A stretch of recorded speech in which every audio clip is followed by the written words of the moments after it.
Lara has changed a lot in 15 years, the game space has changed a lot in 15 years, but what we really want to do is make sure we bridge the gap for legacy Tomb Raider fans and also for new fans, to develop new fans of Tomb Raider.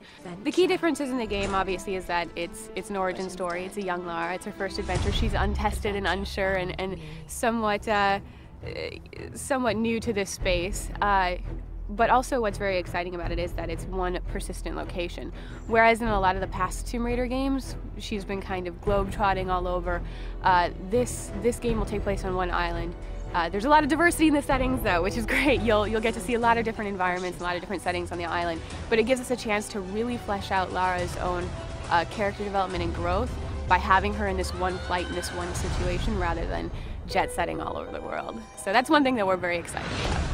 We're still keeping the core Tomb Raider pillars, which are going to be exploration and traversal, the puzzle-solving elements in the combat, but what we're doing is we're taking a look at them through a lens of survival. So we're looking at combat and we're saying, how can we make this feel like a desperate situation and feel like it's a necessity of survival? We're looking at traversal and exploration through that lens of survival.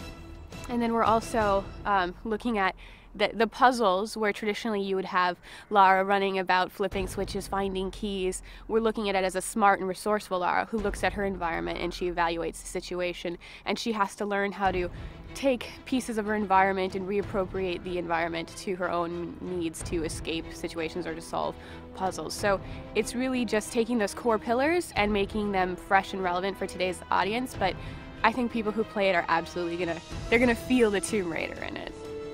I found a truth.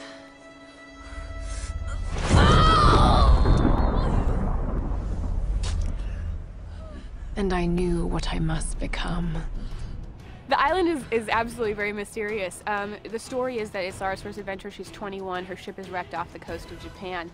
And the area that she's in is actually called the Dragon's Triangle, and it is the polar opposite of the Bermuda Triangle. So this area, the Dragon's Triangle, kind of gives the staff and the writing team a bit of room to play with the narrative and have a bit of fun with the story. So there's a lot of mystery.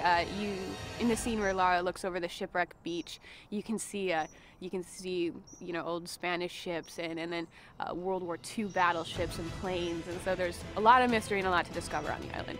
As far as combat, we're not going too much into that, but we can say what we've shown of the enemies is that the island has been inhabited for a long time. Lara isn't the first person to land there and take up residence, and what we've shown of the scavengers show that they're very manipulative and deceptive and very dangerous. So it'll be interesting to learn more about them.